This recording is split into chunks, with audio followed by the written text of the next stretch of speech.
Berner.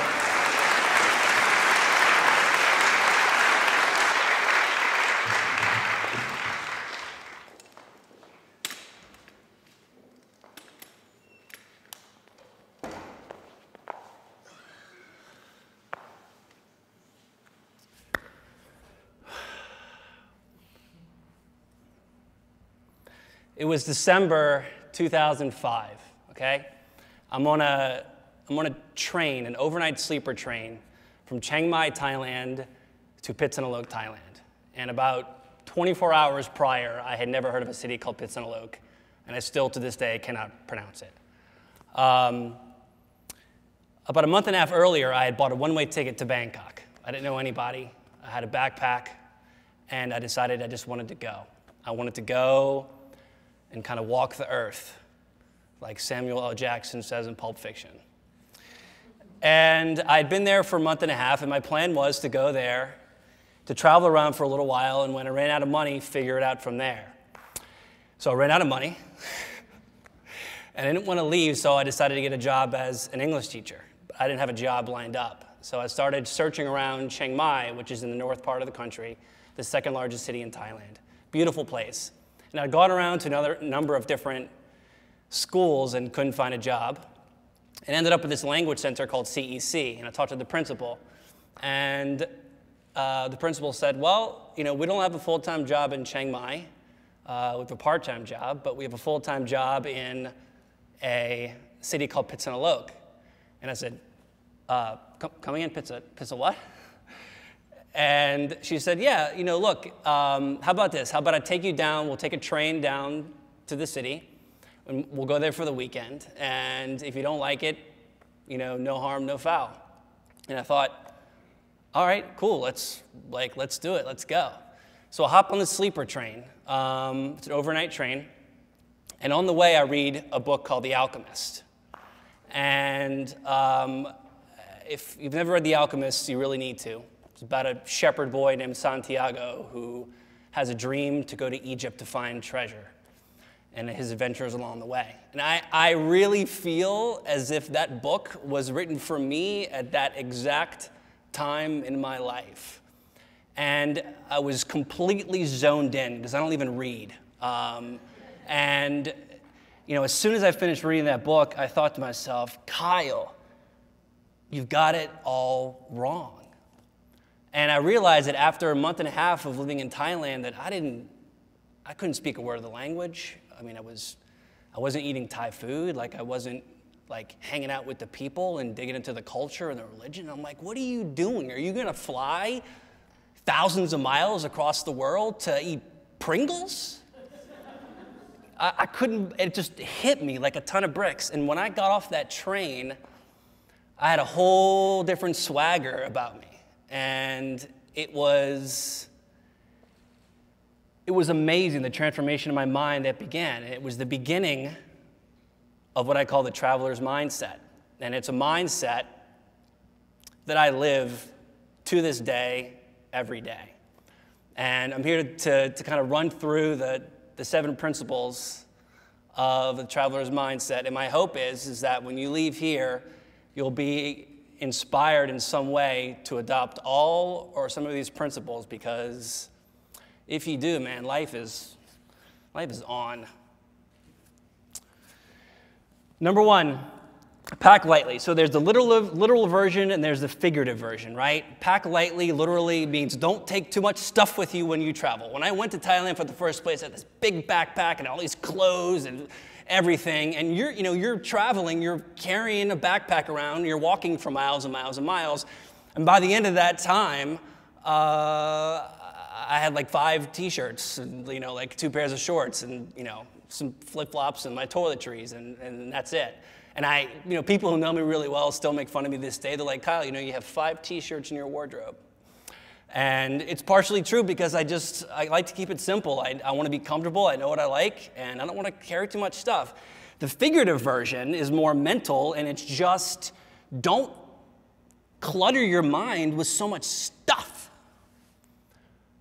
It can overwhelm you, and it can stress you out. And if it stresses you out, It's going to make you unhappy, and no one likes that. So try to take the time, however you can, to just declutter and pack lightly and move forward, because you will be a lot more relaxed if you do. Number 2 is look around. Okay, so I don't know how many people know how I founded Feelgoodz, but it was all by accident, right? So I lived in Thailand for that year. I ended up taking that job in Pitsanulok and having the most amazing experience of my life for a year living in this village. And when I came back to the States, I came back to New Orleans, actually, and the whole time I was back, I was like, I have to do something to stay connected to the country or, to this area of the world. I just didn't know what. And I was a career advisor, of all things. Who am I to be advising careers? However, there was a holiday break, and my buddy who lives in Thailand called me. He's like, KB, he's like, I'm getting married. He's like, you got to fly to Thailand and be my best man. And I was like, Big Tom, I'm in, man. I'm going. So I went back to Thailand, but this time I was back with a very sort of specific focus, and it was look around.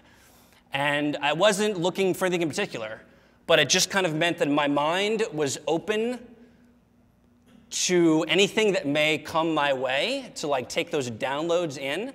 And I thought, okay, what can I do? And I always thought, okay, well, I like products. I like the way that they're made. I'm going to go walk around these huge markets in Bangkok. They have these 3 huge markets. And so maybe I'll walk around these markets, maybe I can find a cool product from this farm or something and then sell it or whatever, but didn't really know what. So that's what I did. Started walking around these markets one by one. Walked market 1, nothing. Market 2, nothing. That night, I was going to a night market just to go eat some of the most amazing food in the world, which is Thai food. And I'm walking around the markets, and my J. Crew flip-flops bust. And I was like, okay, well, this is unfortunate. It was the only pair of shoes that I owned, because like I said, I pack lightly. It's like, I'm not going to walk around Bangkok barefoot. So I started shopping for a new pair of flip-flops. And I turn this corner, and I come across this display that looked like a tree with all these flip-flops hanging from the branches of the tree. I tried a pair on. They're the most comfortable things I had ever put on my feet ever, because I'm a connoisseur of these things. And I asked the vendor in my Thai, how are they made? He told me Young Parao, which means rubber tree. And I was like, what are you talking about, rubber tree? Because I didn't even know rubber came from a tree, but it does if you didn't know that. And I went down to the farms, met with the farmers, and the rest is history. And it recounts it all in detail in my book, From Backpacker to CEO. But I honestly, truly feel that accident happened because of this universal intention that I had to look around. So I encourage you, as you live your life, look around. Number 3 is tuck in. What this means really is just, immerse yourself in the culture wherever you are. Whether it's in Raleigh, whether it's in Denver, whether it's in Sri Lanka, wherever you are, meet the people, eat the food, learn the language, do what you can while you're there, even if it's for a day or a weekend. It makes the experience so much better. When I travel, which is a lot, I like to stay what's called Airbnb. And the reason I like to stay on these places called Airbnb is because I feel like I'm tucking into the place where I'm going. For example, I was in northern San Diego in Carlsbad, and I could have stayed at the Hampton Inn or the Holiday Inn, which is fine. But I decided I wanted to stay in an Airbnb spot, went into this little neighborhood, and was like hanging out with the people for the week, and it just made the experience so much better. Tuck in. Connect. Okay, here's another story. So this guy named Matt. I meet this guy named Matt in downtown Raleigh, and we started talking, and Feelgoodz comes up in conversation, and he's like, man, he's like, you need to be selling in like festivals too. Like, man, there's so many places you can be selling in festivals. And I'm like, I know, man. I think it would be awesome too. Like, we don't have that many people on our team, and like we really have the resources. He's like, all right, no problem. Well, what if I look into it? I'm like, yeah, that's great. So Matt goes and takes the initiative and goes and contacts the guys who put on Bonnaroo Fest, which is put on by Superfly Productions. Meets this guy Zach from Superfly. Next thing you know, he calls me. He's like, KB, man, I've got you a bunch of guest passes for Bonnaroo to go like backstage to meet the people of Superfly, and maybe you can do a sponsorship down the line or something like that. So he hooks it up, and we get these backstage passes. And by the way, if you've never been to Bonnaroo, go, because it's awesome. And met the Superfly guys there, Told them all about the brand. And they're like, dude, totally, this is, Berner and Feelgoodz are totally synergistically fit. After the festival, sends me an email and copies this guy, Tyler, from a company called Life is Good. The timing was perfect because I was going to the Outdoor Retailer show in Salt Lake City, where also Life is Good and Tyler were going. Tyler and I then connected at Outdoor Retailer. We go out, night on the town. Then he's like, oh, you got to come to the Life is Good Fest in Boston, man. It's going to be awesome. It's like, okay, cool, I'll go. I went to the Life is Good Festival in Boston. And through all of that, there's a good possibility, that Life is Good and Feelgoodz are going to collaborate in some way. But none of that would have happened if it weren't for Matt and that little connection that you make along the way, because you never, ever, ever know where that's going to lead. Even when why am I going to go meet this guy? Because it has nothing to do with my business or anything. Do it anyway, because you never know where that connection is going to lead. Connect. Believe.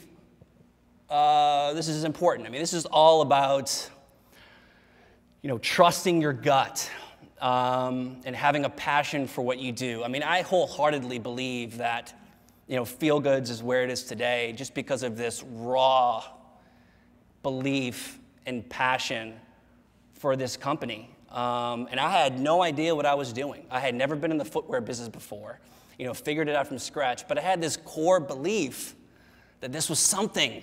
I knew it was something, and I still know that it's something. My point is that whatever you do,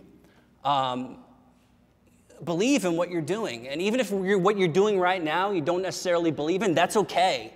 Recognize the fact that you don't believe in it and work towards changing that somehow, some way. Because when you do something that you truly believe in, forget it. You never work a day in your life, and it's so true. Roll with it, okay? Here's a story. I was going to Vientiane, Laos, to go get my non-immigrant B visa because I was teaching illegally in Thailand. So I stay overnight, and I'm taking a bus ride back from Vientiane. But to get back to Pitsanaloke, I had to go from Vientiane to a border city called Nong Khai, and from Nong Khai to Pitsanaloke. So I'm boarding the bus in Vientiane, and I get surrounded by 5 Buddhist monks who strike up a conversation with me. And they're like, hello, and I'm like, hello, and they want to practice their English with me. And they said, where you go? I said, I go to Pitsanaloke. And they said, oh, tomorrow. And I said, no, today. And they said, oh. And he turns over to his Thai monks, and they're talking, and he's like, no, you can't go today. You have to stay in Nong Khai tonight and go to Pitsanaloke tomorrow. And then I was like, oh. And he's like, what's wrong? I was like, I don't have any money. I didn't have any money. I only had enough money to buy the ticket, which I thought was back to Pitsanaloke, but it wasn't. And so, they start talking again. They say, come with us. I say, oh, okay, I'll roll with it. Where are we going? Come with us. We'll take care of you. So we hop on this tuk-tuk, this open-air taxi, and I'm hanging off the back of the tuk-tuk with the monks, and we're going to this place, end up in this Buddhist wat, and they give me food to eat and shelter and a bath, which is not really a bath. It's like a water basin with a bucket, and you just kind of, it's freezing. But anyway, and they also gave me money in the morning to get back to Pitsanaloke. But I could have said no.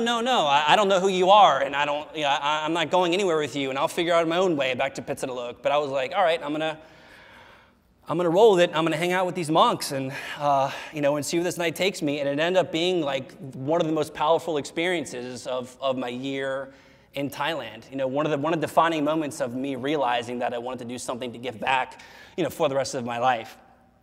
So things are gonna happen every day. They come up every day. You need to choose how you deal with those things, and to have a mindset of just roll with it. Gosh, it keeps you so much more chill. It's pretty awesome. And finally, go. Okay, and I think everybody kind of knows what go means. But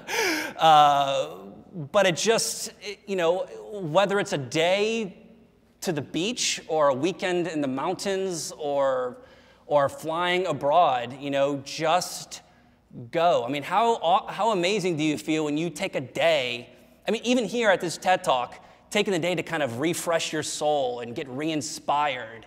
You know, yeah, you could be at home sleeping or watching the game or whatever, but you chose to go and to come here in hopes that you will hear an idea worth spreading. And that, kudos to you for that. So live a mindset of go.